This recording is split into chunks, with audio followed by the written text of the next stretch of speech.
Hi friends, నమస్తే అందరికీ. ఏం లేదు ఫ్రెండ్స్, దేవుడు ఉన్నాడా లేడా అనే దానికి నాకు చిన్నప్పటి నుంచి వస్తున్న ఒక సందేహము. కులాలు, ముస్లిం, హిందూ, క్రిస్టియన్స్ ఎవరు నిజము ఎవరు అబద్ధం?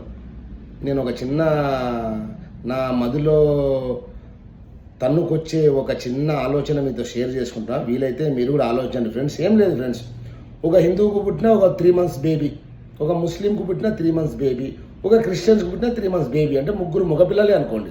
ఈ ముగ్గురు మగపిల్లలని తీసుకొని పోయి 3 నెలల పిల్లలు వాళ్ళకు ఏం తెలియదు. 3 తప్పితే 4 నెలలు, ఒక 5 months వేసుకోండి, 1 year వేసుకోండి, నో ప్రాబ్లం. వీళ్ళని ఒక దట్టమైన అడవిలో వాళ్ళకి రౌండ్ ఏది భూమి, మనుషులు, గినుసులు, పక్షులు, జనాలు ఏం కనపడకుండా, అంటే పైన ఆకాశం కూడా కనిపిస్తుంది వాళ్ళకు.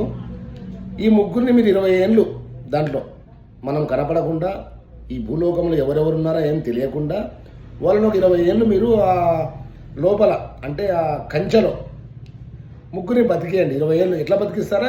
దానికి నా దగ్గర ఏం లేదు, బతికేయాల మొత్తానికి.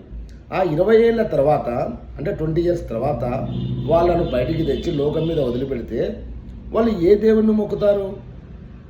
ఏ దేవుని నమ్ముతారు? వాళ్ళు ఏ భాష మాట్లాడతారు? ఆలోచించండి. అంటే హిందూ అబ్బాయి, ముస్లిం అబ్బాయి, క్రిస్టియన్ అబ్బాయి, ముగ్గురు, 3 రక్తాలు, 3 రక్తంతో ఒకటి అనుకోండి, 3 కులాలు వాళ్ళు కదా.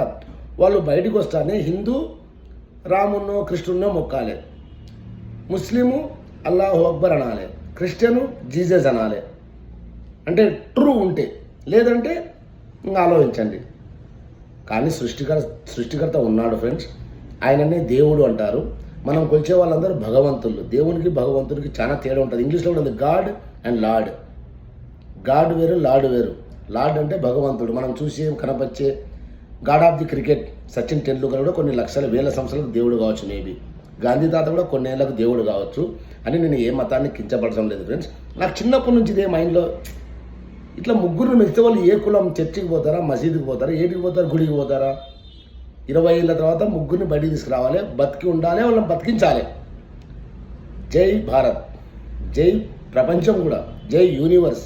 Thank you friends. ఆలోచించండి కొంచెం ప్లీజ్.